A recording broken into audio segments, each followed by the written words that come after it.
Hello, everyone, and welcome to the first webinar in the ALMA 2021 Continuing Your Leadership Journey virtual program. My name is Thad Gurley, and I'll be moderating today's discussion on focusing on results, developing your lab's high performers. We'd like for our webinars to be interactive, so we urge you to submit your questions at any time during the webinar. Our speaker will address the questions at the conclusion of the webinar. Please use the QA icon on the bottom of your Zoom webinar browser to submit questions. We will try to answer as many questions as possible, but if we run out of time during the question and answer session, I will forward any unanswered questions to the presenter. The webinar is being recorded and details will be posted on our website shortly following the webinar. I would especially like to thank our platinum sponsor, Agilent Technologies, for sponsoring our first webinar. Mike Zhang, Vice President and General Manager, Agilent Gas Phase Separations Division, and Jim Gehring, Associate Vice President, Marketing Gas Phase Separations Division, are joining us today. We have asked Mike Zhang to say a few words. Welcome, Mike. Thank you, Thad, and thank you everyone for having me on this webinar today. To begin with, Jill, if I can have my slide, I want to take this opportunity to thank ALMA and all the lab managers for your continuous trust and support on Agilent, and also particularly the gas phase business. Agilent has been a strong and committed support and a sponsor for ALMA and for the webinars and the live conference. We highly appreciate and value the partnership and the support to work with all the lab managers all over the world to meet the constantly emerging opportunities and also challenges. So thank you for having us. Joe, if I can have next slide. Over the last 2 years, we have a few important leadership change in the organization in the gas phase division. As some of you may already know, Shannon Kane, our general manager and the vice president, she retired from Agilent about 1.5 years ago. And then in July this year, Eric Denoyo, our associate vice president, marketing director, he also retired. I am the replacement GM for the gas phase division, and Jim Gehring is the replacement associate vice president for marketing. So we're very excited about the journey ahead of us, and we're looking forward to working with all of you. So if I can have next slide. Agilent, as a global leader in the life science and applied market, we serve scientists in critical markets, pharma and biopharma, chemical, energy, environmental and forensic, diagnostics, and also clinic. We focused on 3 pillars of strength that guide everything we do. We help accelerate the advancement of the science with innovation that is guided by your objectives, and we are purposeful and also intent on helping provide the answer you seek. We organize and also collaborate to deliver complete integrated solutions designed to optimize your result. We also champion your success by delivering the outcomes you seek in your lab and also business they serve. In support of this strategic intention, we have, Jill, if I can have next slide, a strong One Agilent team around the world with more than 16,000 employees and working around the world and also around the clock to really focus on advancing your science, deliver complete and integrated solutions to help you be successful. We want to understand your challenges and also help you to get answers that you can trust to help you achieve the outcome that you need. Agilent, while we're busy in creating innovative solutions for you, we've been also recognized as the #1 sustainable companies by Dow Jones and the Barron's in 2020. We are also recognized for our diversity, and it was named one of the top employees for women by Forbes in 2019. So once again, thank you for the opportunity to meet and talk with all of you. And we're looking forward to working with ALMA and also all of you down the road. Thank you. Thanks, Mike. Without Agilent sponsorship, we would be unable to provide our webinars to the ALMA community free of charge. So with that, I'd like to introduce our speaker today, Scott Hanton. Scott is the editorial director of Lab Manager magazine. He spent 30 years as an industrial chemist, business leader, and consultant. He had roles of general manager, laboratory operations manager, and chief scientist for Intertek Allentown. Previously, he had roles of research scientist, laboratory supervisor, and section manager at Air Products and Chemicals. Through these different roles, Scott developed expertise in polymer mass spectrometry, analytical characterization, people leadership, and business management. He earned a BS in chemistry from Michigan State University and a PhD in physical chemistry from the University of Wisconsin-Madison. Scott is an active member of ACS, ASMS, and an ALMA board member. Scott, thank you for joining us today.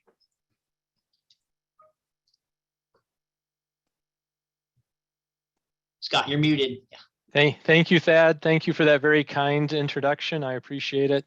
It's a pleasure to be here today. And today, my presentation is going to be on developing high performers and how that can help us focus on results. But before I get started into the presentation, I want to take a few minutes to make appropriate acknowledgments. First, I want to thank Lab Manager and my boss, Ken. He pays me to do fun things like this, so I appreciate that.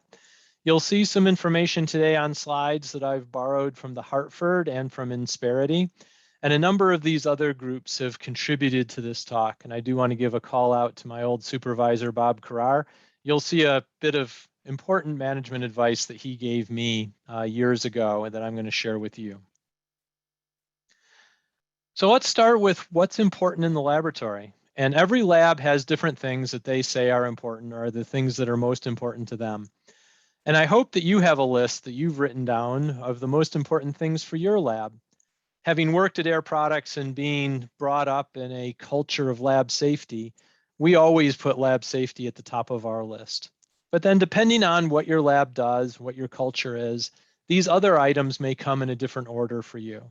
But it's very important to know what are your top important things and how you communicate that most important list both to your lab staff and to your stakeholders becomes really important. And it's part of how you build your culture within your lab. And there are a lot of ways that high performers benefit the lab.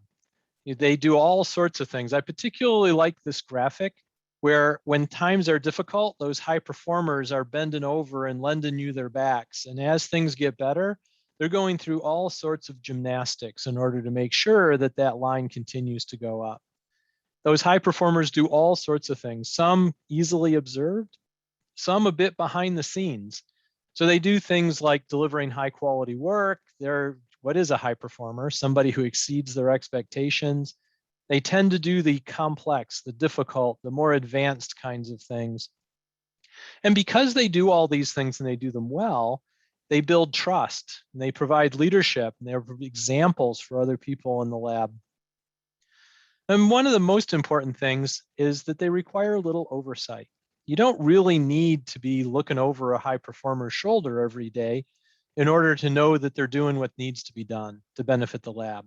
But that brings with it its own issues. And really the question for today is, do we spend enough time with our high performers? Or as lab managers, have we been caught in this trap of providing little oversight to the high performers and spending most of our time with the low performers?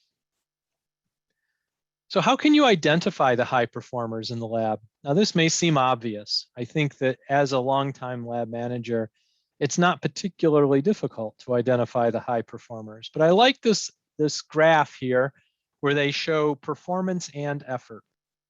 And your superstars, those are your high performers. And what do we know about them? Well, they're performing well and they put in the necessary effort in order to make a difference. And so it's that quadrant that we're really talking about. Towards the end of the talk, we'll talk a bit about the underperformers, but that's to come. So I borrowed some of this information from the Hartford. The web link is here. And they give us some advice about how we can identify high performers. We know that they're going to deliver quality. We also probably know that they're going to seek development and they're interested in improvement. But you might not realize that part of what makes them high performers is they're good at making decisions. And they take some of the burden off you about making decisions. And that's a real benefit to the lab. We also know that high performers are coachable. And I know that when I'm talking to young people and mentoring young people, one of the pieces of advice that I'm ready to give is that if you really want to develop and grow in a role, make sure that you're coachable. You can take feedback, understand that feedback is a gift, and that you're going to listen to the people who might know a bit more. At the same time that they're coachable, they're able to provide self-direction. They're able to figure out what needs to be done and to have confidence to go ahead and do it. And part of what separates high performers is their ability to do their best work when people are watching, when there's pressure, when the customer is with them. And let's not forget the importance of good people skills. Just being able to go into the lab and do the science is no longer enough. There's not really a place in our labs anymore for the lone wolf scientist to go about doing the work themselves. Pretty much everything that we are doing is accomplished in teams. And in order to be a high performer, you have to be able to interact within those teams in positive ways. So, all right, we've got some high performers. We know who they are. What is the things we need to keep in mind in order to manage those high performers? Let's start with being flexible. High performers are going to be some of the people who are willing to step out of the box in order to come up with new solutions, and perhaps likely to step out of the box as they go about their business. And so we need to make sure that we have a flexible arrangement in dealing with them so that we can take advantage of their creativity and their ideas and the other ways that they can help, and not lock them into specific roles that hinder their ability to really develop and to deliver.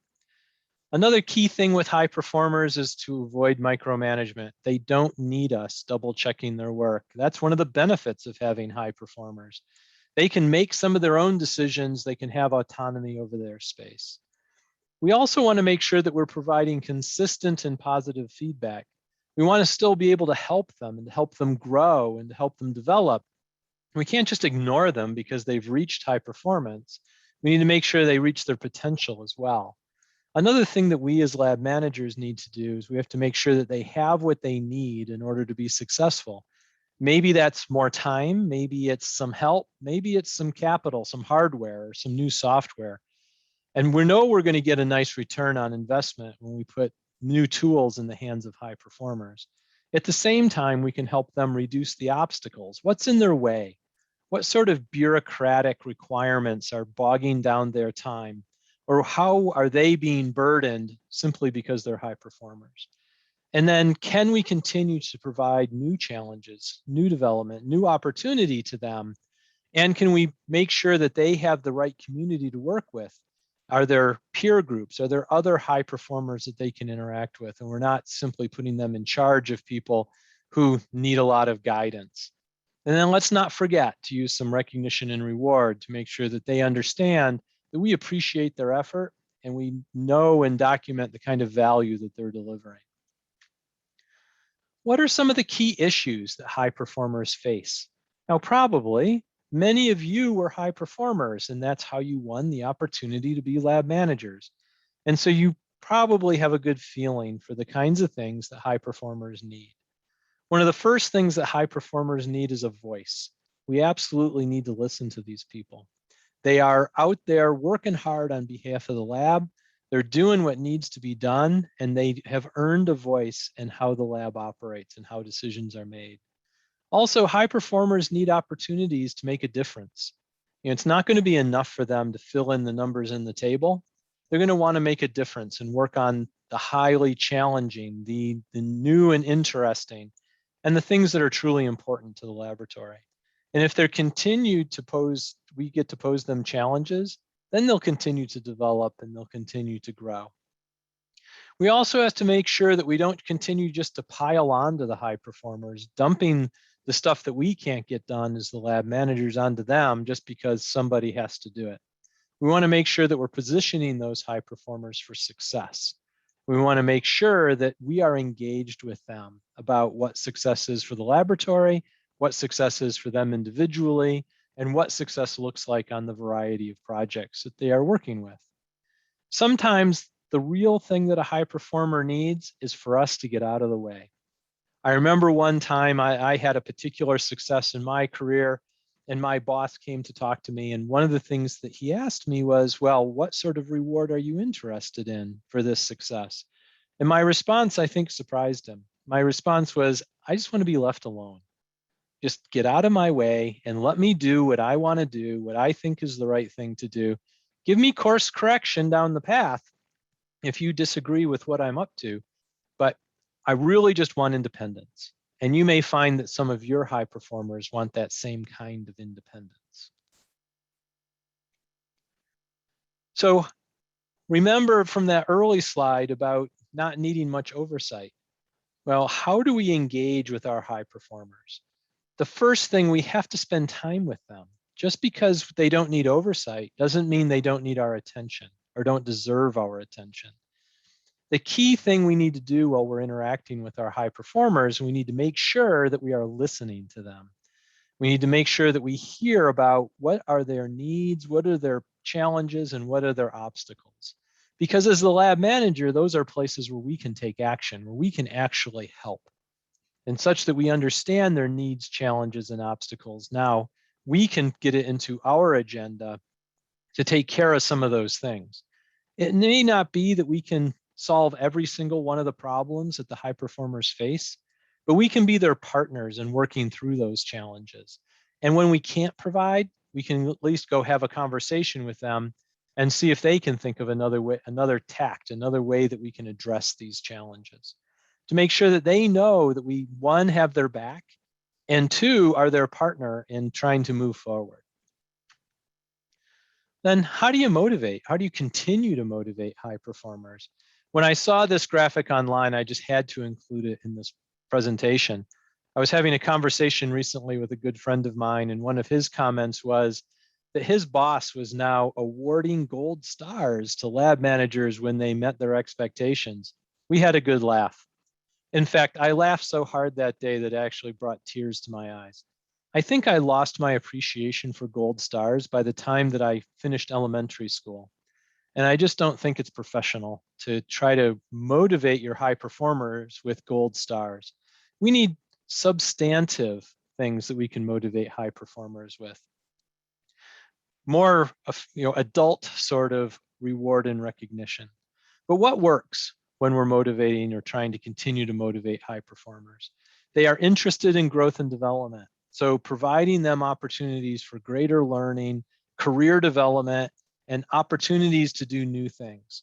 So those are things that you can provide for your high performers. And what's nice about those things is they don't cost you anything. You don't need a budget line for any of that. The next thing is what I already mentioned, is a bit of independence. I think most people perform better if they have a little bit of autonomy. And the higher the performance, the more autonomy they've earned. And so giving them some space, giving them some ownership, where they can make some of the key decisions and they can exert some leadership. Next is making sure they have an appropriate level of responsibility so that they don't have to double check back and get authority for every decision.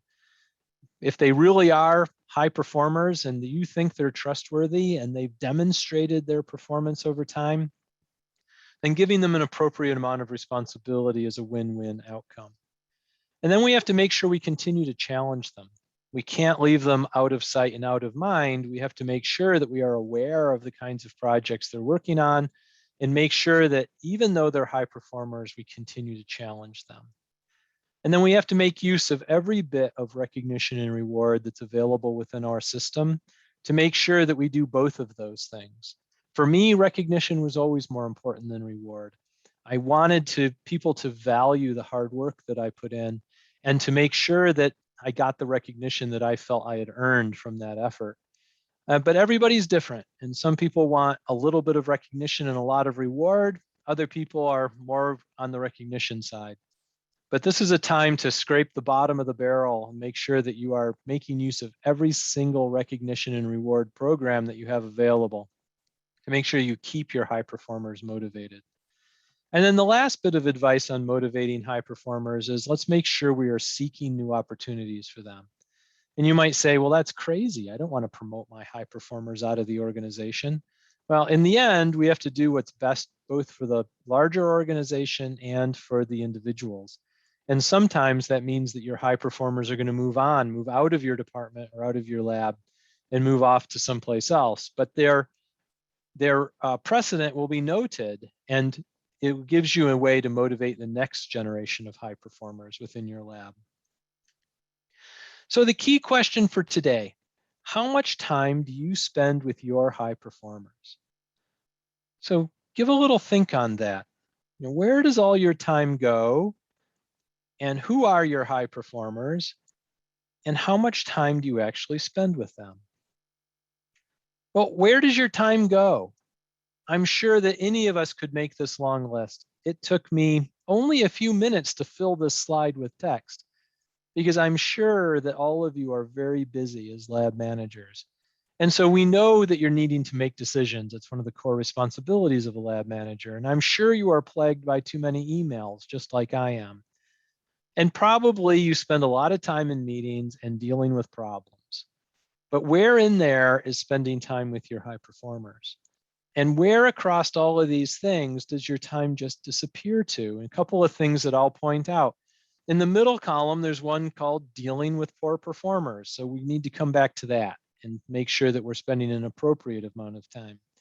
And another one in the upper right is requests for the impossible. And so I'm sure that you have to deal with requests for the impossible, whether it's from stakeholders or line management or direct reports, wherever it might come from. But somehow we have to take hold of our calendars and we have to figure out how to spend more time with our high performers. So where does your time go?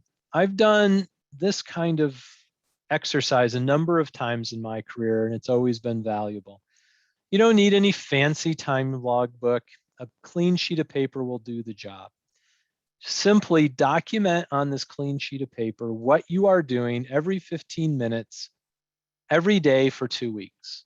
And you'll say, at the end of the day, you'll look across this time log and you'll say, well, today was an anomaly. This isn't a typical day. I really intended to go talk to my high performers and do some more value-added work, but the day got away from me. And what you'll see as you go through 2 weeks of this is that that day that you said was anomalous or non-typical, that's actually the typical day. The day where you can really go make a difference with your high performers and really sit down and do something substantive to benefit the lab, those are the rare days. And so these data can be really valuable to see where your time goes and to give you the data that you need to make changes. Where one of those changes that I'm going to advocate for today is spending more time with your high performers. So one way to think about where your time should go is by tracking your investments. So this is a made up lab cost stack for a different reason, but based on my experience as a lab manager of where does our investments go as a lab manager? Really, our investments are dominated by people. In most labs, somewhere between half and 3/4 of your time or half and 3/4 of the money in the budget is going to pay the people and their benefits. So your biggest thing you're investing in with money is people. So why don't we follow that? Why don't we invest the biggest portion of our time with the people? So why don't we spend more time proportional to the investment instead of getting trapped into all of those things that we saw in the previous slide? So in order to do that, we're going to have to adjust our priorities. So this is called the Eisenhower decision matrix. It comes from the US President, Dwight Eisenhower, and he's mapping different activities that came into his space versus how important they are and how urgent they are. If they are both highly important and highly urgent, then let's do it now. Let's not wait and procrastinate. Let's get that done. If it's highly important and not urgent, then we need to schedule some time to do it. And we'll get to that on the next slide. If it is not important, but it's urgent, let's find somebody to delegate that to. And we'll talk a little bit more about delegation in a moment. And if it's not important and it's not urgent, then let's ignore it. Let's get rid of it. Let's throw it away or delete that email. So I have found this kind of decision matrix to be really helpful in my career. It helps me in multiple ways. It makes sure that I'm focused on the most important, most urgent stuff and getting that done. It also has taught me to use my calendar effectively for the decide block.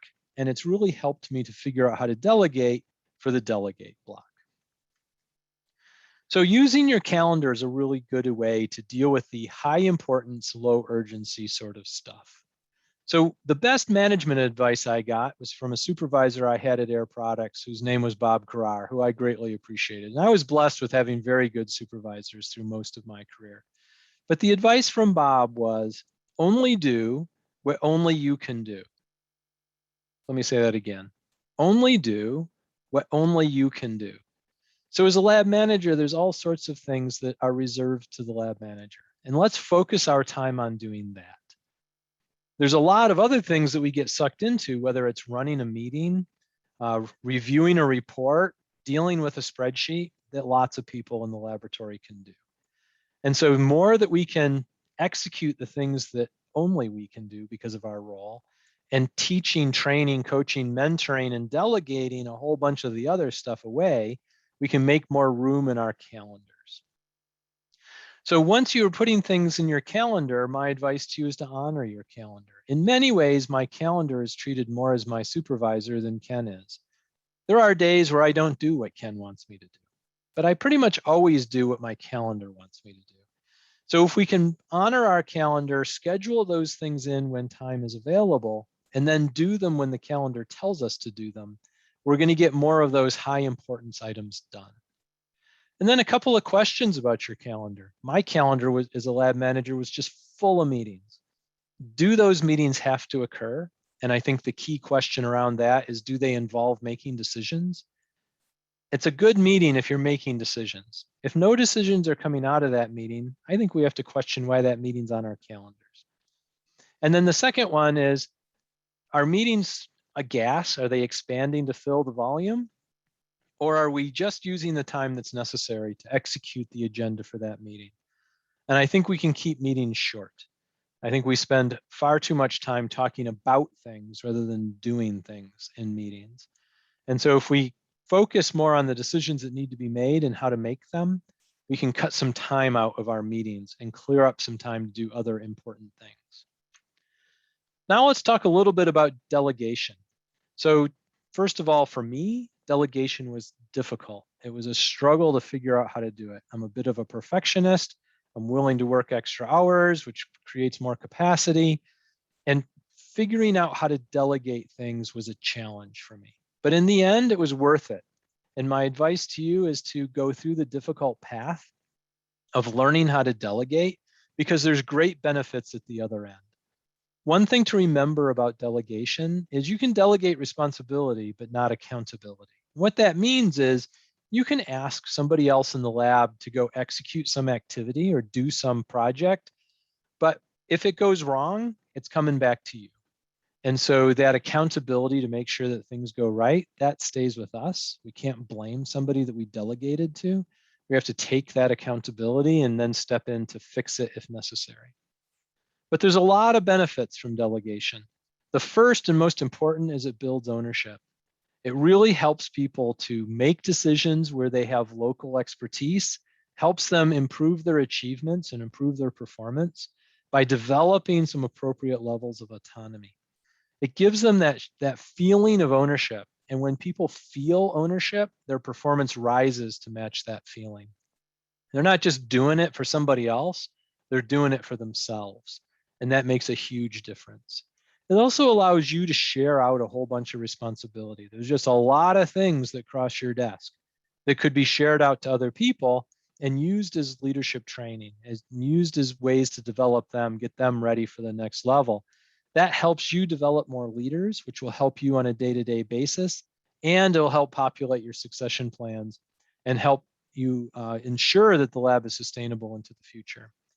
If you want to learn more about delegation, this book by Marquette is really quite good, as he talks about his journey of delegation on a Navy ship.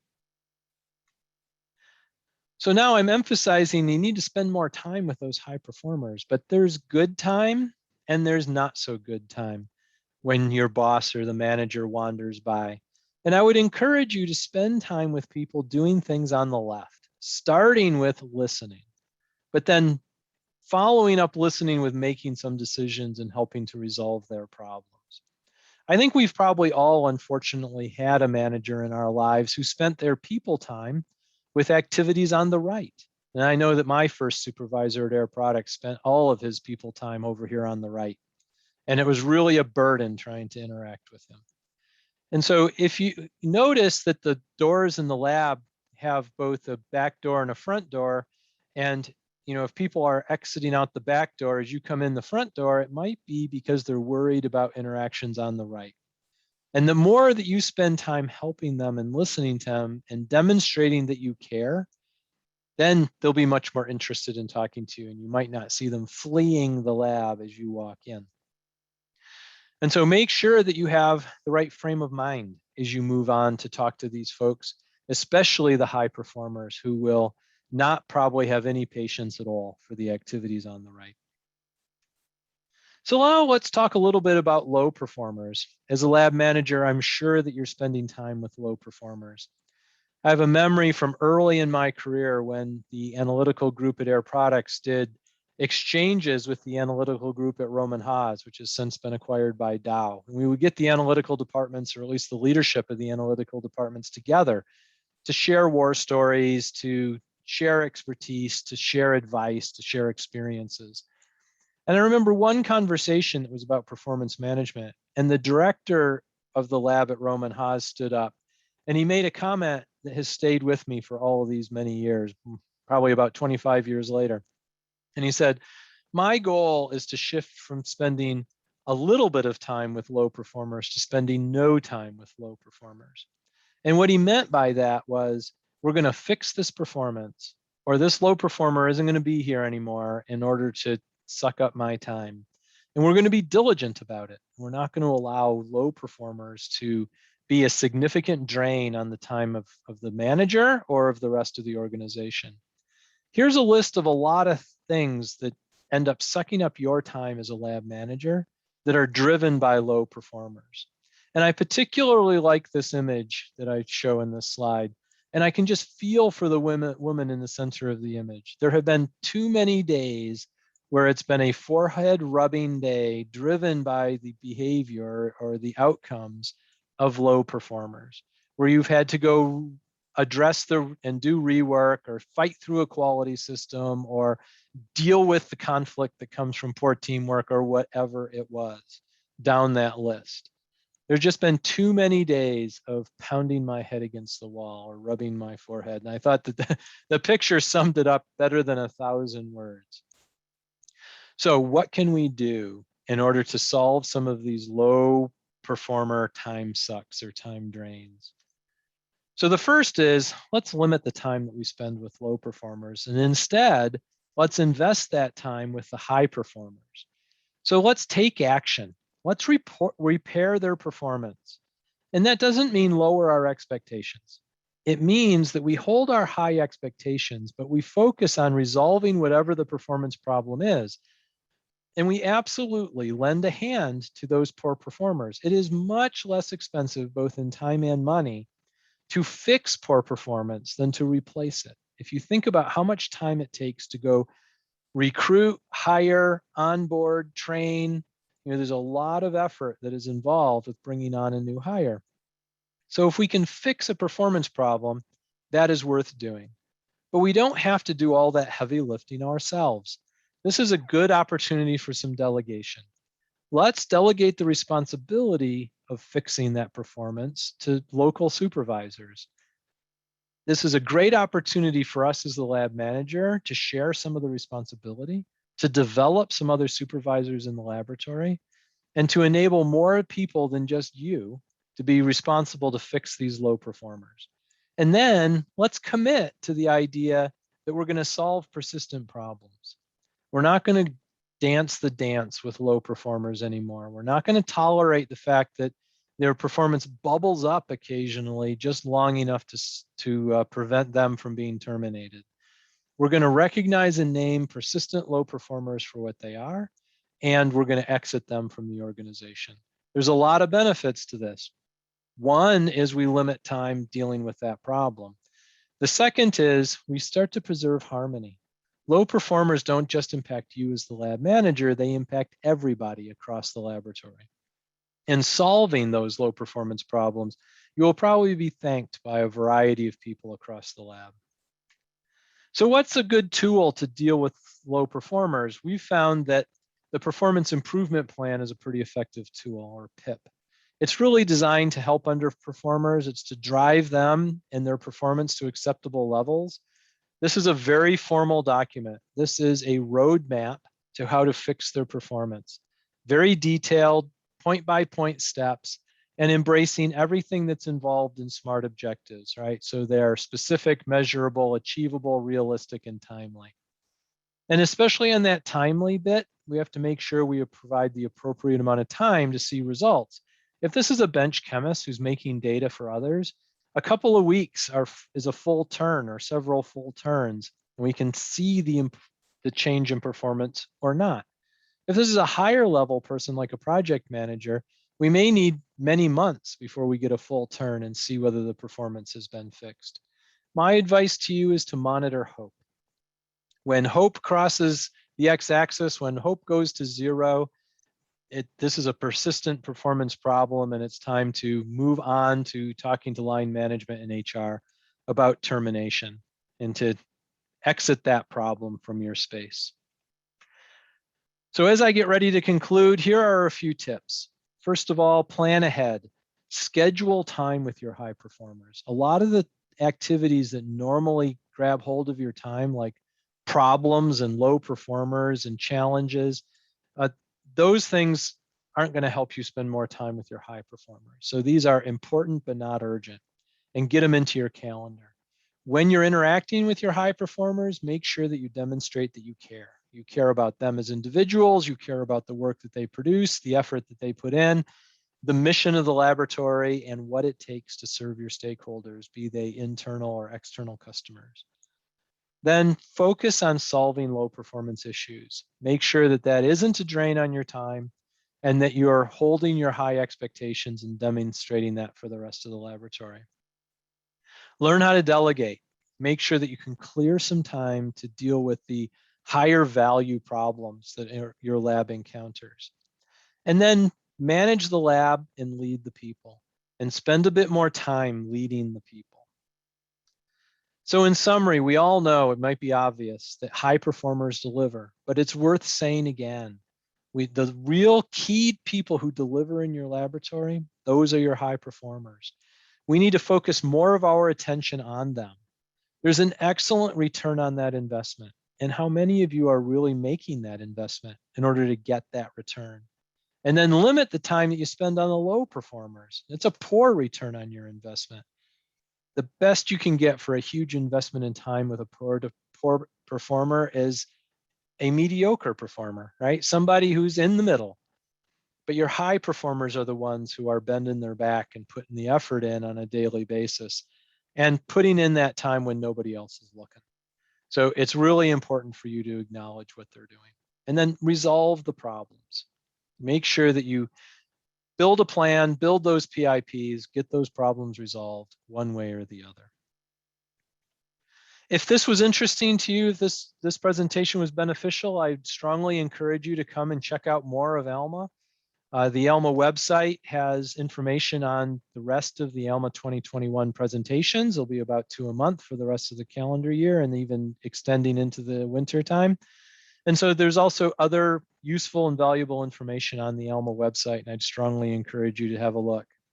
Also, our website at Lab Manager has useful information. We have articles on these kinds of topics, and I encourage you to look there or get our magazine. We also have our live summits and virtual summits. We're going to go back to live summits next year. So that's more ways you can learn about these topics. And then I'm working on a Lab Manager Academy where we're building training courses to help you become a better lab manager or to prepare you for that role if you see that in your future. And with that, I'd really like to thank you for your time today, and I'd be happy to try to answer any of your questions.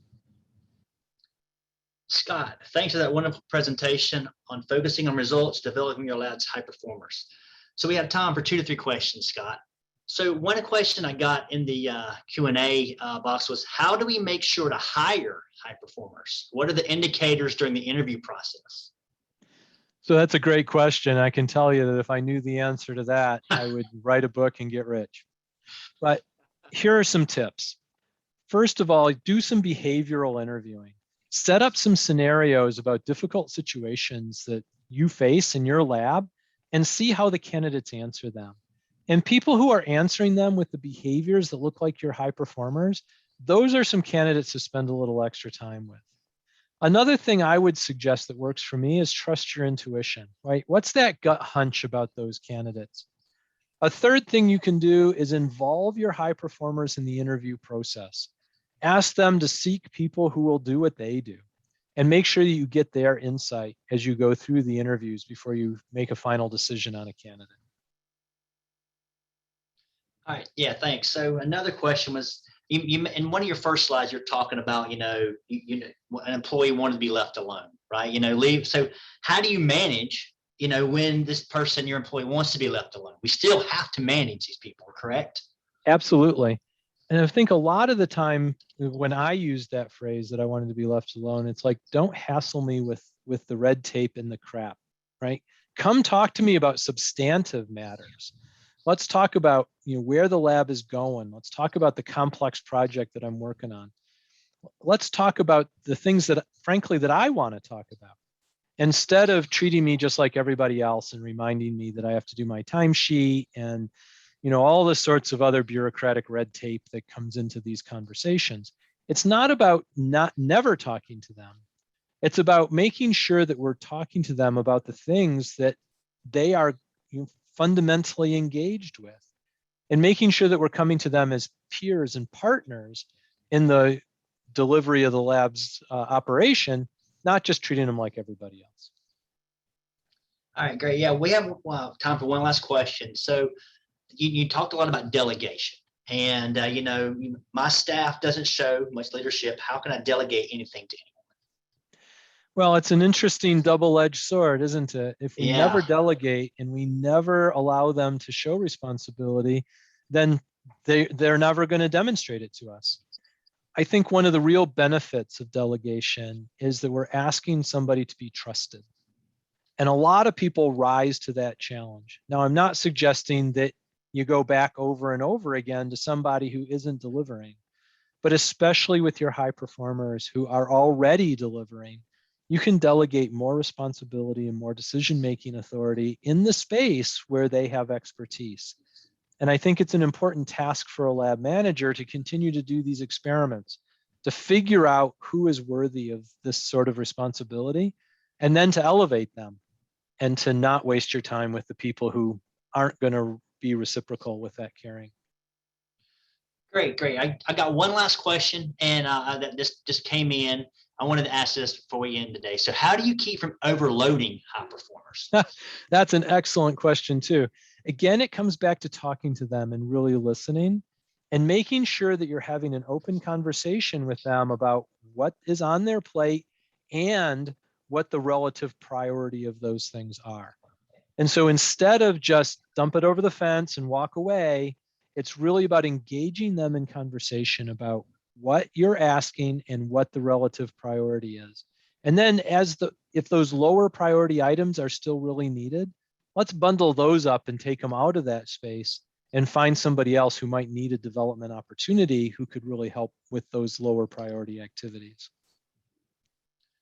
Well, that's great. Well, thanks, Scott. And I also want to thank the folks that are doing chats, talking about the PIPs. So that's been really nice. We've got some back and forth going. So thank you for people, commenting to the group chat. So thank you for that.